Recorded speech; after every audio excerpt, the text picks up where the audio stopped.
ही गोदावरी मैया महाराष्ट्रामध्ये या गोदावरीला गंगा म्हणून ओळखले जाते. पैठण धरणाच्या बॅकवॉटरमुळे या ठिकाणी भरपूर प्रमाणात या ठिकाणी पाणी असून शेतकऱ्यांचं जीवनमान या पाण्यावर अवलंबून आहे.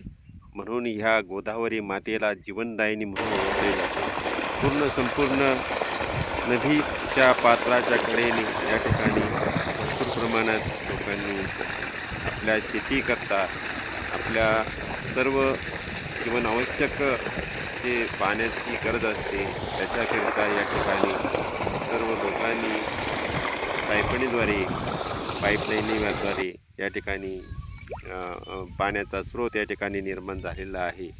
त्यामुळे आपण या क्षेत्रामध्ये चांगलं मन लावून जर काम केलं तर मला निश्चितच असं वाटतं की या ठिकाणी कोणत्याही प्रकारची व्हिडिओ तयार करण्यामागे एकच उद्देश आहे, तो असा की आपला भारत देश हा शेतीप्रधान देश म्हणून ओळखला जातो.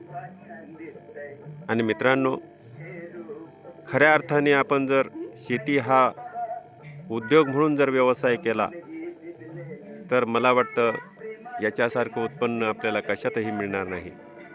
परंतु त्याकरिता आपली मेहनत आणि कष्ट करण्याची प्रवृत्ती जर चांगली असेल, आपण जर रात्रंदिवस जर काबाड कष्ट चांगले केले तर निश्चितच आपल्याला ही धरणी माता भरपूर आपल्याला उत्पन्न दिल्याशिवाय राहणार नाही.